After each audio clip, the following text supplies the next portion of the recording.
તમામ નાગરિકોને વિનંતી છે કે કોઈ બી પ્રકારની પેટ્રોલ ડીઝલને લઈને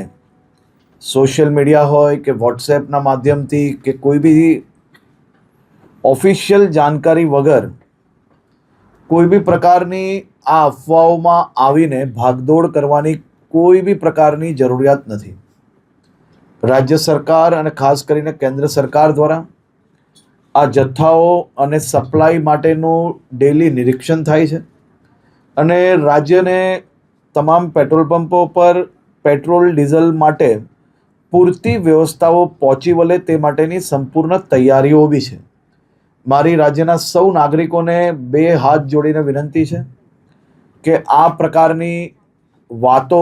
કોઈનો બી વોટ્સએપ મેસેજ આવ્યો હોય એને સીધું જ આપણે બીજા લોકોને ફોરવર્ડ કરીએ. કોઈ બી પ્રકારની જાણકારી વગર સંપૂર્ણ માહિતી વગર પોસ્ટ મૂકીને આપણે આપણી જોડે જોડે હજારો લોકોને કારણ વગરના એમનો સમય વેડફીએ અને સાથે સાથે કોઈ બી પ્રકારે શહેરમાં કે રાજ્યમાં આ પ્રકારની ખોટી માહિતીઓ ફેલાવનાર લોકો પર બી આવનારા દિવસોમાં કડક પગલાં ભરવામાં આવશે. ખાસ કરીને વિનંતી છે કે કોઈ ચિંતા કરવાની આવશ્યકતા નથી. પેટ્રોલ ડીઝલ સંપૂર્ણપણે બધા જ પેટ્રોલ પંપ પર મળી રહે તે માટેની વ્યવસ્થાઓને ખાસ કરીને મુખ્યમંત્રી શ્રી બી દર 2 દિવસે એનું રિવ્યૂ લઈ રહ્યા છે અને ભારત સરકારમાંથી બી તમામ મંત્રાલયો આ બધા જ વિષયોમાં રેગ્યુલર રિવ્યૂ એમનું લઈ રહ્યા છે. આજે બપોરે જ આ બાબતની બી બેઠક લેવામાં આવી છે અને ખાસ કરીને કોઈ બી જગ્યા પર અગર સપ્લાયની અંદર વ્યવસ્થાઓની અંદર ક્યાંક નાની મોટી તકલીફ પડી હોય તો એ બાબતની બી જાણકારી સંપૂર્ણ લેવામાં આવી રહી છે અને એની અંદર જે કંઈ નાના મોટા ઇસ્યુ હશે તો એ ક્લિયર કરવામાં આવશે.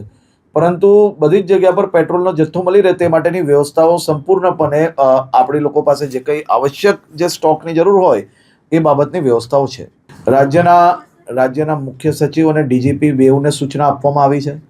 કે આ પ્રકારની કોઈ બી કાલાબાજારી કે કોઈ બી પ્રકારનું લોકોને હેરાનગતિ થાય એ પ્રકારના કોઈ બી કાર્ય કોઈ બી એજન્સીઝ દ્વારા કે પછી આ પ્રકારના પ્રાઇવેટ જે વેપારીઓ છે એમના દ્વારામાં કાંઈ બી કરવામાં આવશે તો એની ઉપર પગલાં ભરવામાં આવે છે, ચાહે ગેસનું હોય કે પછી પેટ્રોલ ડીઝલનું હોય. આ બધા જ વિષયોમાં ગંભીરતાપૂર્વક રાજ્ય સરકાર દ્વારા કાર્યવાહી કરવામાં આવશે.